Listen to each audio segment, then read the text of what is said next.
Kayo po ba mga bossing ko ay isa sa mga mahilig sa mga pampaswerte? At nais nyo po mga bossing ko na higit kayong swertihin? Or kaya po kung may pagsubok kayong pinagdadaanan, ang mga pagsubok nyong ito ay kaagad nyong malampasan. Unahin po muna natin mga bossing ko ang mga pagsubok.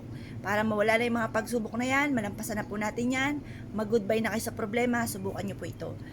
Isulat niyo po ang inyong pong tunay na pangalan at ipilito. Mas mainam, nakaharap ka po mga bossing ko sa may gawing silangan. Sa silangan kayo harap ng 6:30 or kaya po ay alas 7. At ibibilad natin to hanggang alas 8 ng umaga. Pagkatapos halimbawa po ang problema po ninyo ay marami kayong mga pagkakautang. Number 1, mababayaran ko na. Mababayaran ko na lahat ng aking mga utang. Yan. Tapos number 2, gagaling. Gagaling na ako sa aking mga karamdaman. Karamdaman. Number 3, magiging mabait. Halimbawa, ang inyong karelasyon ay pasaway. Magiging mabait na ang aking karelasyon. Magiging mabait na ang aking mga anak. Ayan, halimbawa, suot natin. Magiging mabait na ang aking karelasyon. At magiging mabait na ang aking mga anak. Ayan. Tapos, or kaya number 4, lalayuan na ako ng mga chismosa at pakielamera.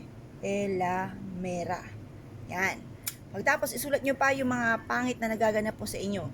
Tapos, kumuha po kayo mga bossing ko ng lighter at sunugin nyo po ito. Hayaan nyo pawirin po ito ng hangin at maging abo.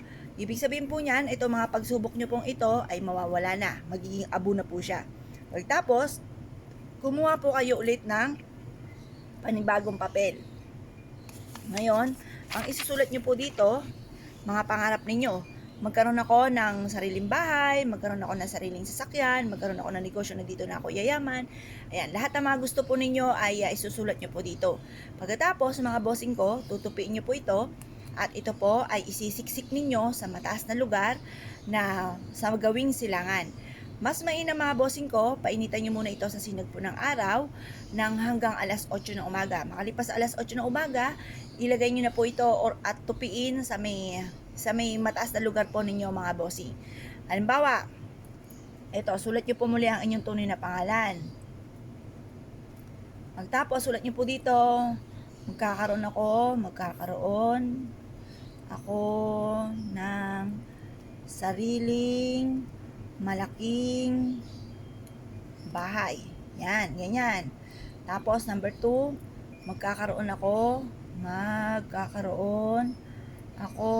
ng negosyo na dito na ako yayaman. Yan. Tapos, i-wish nyo na lahat ng gusto po ninyo.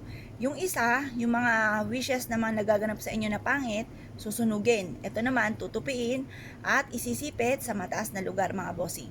Mas mainam na sikreto nyo lamang po ito dahil kapag may nakakaalam, lalo-lalo na at bagong gawa nyo pa lamang, maaaring makaingitan ka kagad, baka sabihin na, naku, baka nga yumaman ito. Manalangin sa inyo ng masama, kontrahin yung mga ginagawa po ninyo. Kaya mas mainam, sikreto lamang po ito kapag gumawa kayo ng ganito mga pamamaraan. Kaya kung kayo po isa sa mga nagnanais, marami mga pangarap sa buhay, maraming problema, nagnanais na masolusyonan kaagad ang mga problema po ninyo, subukan nyo po itong gawin at good luck po sa inyo po lahat.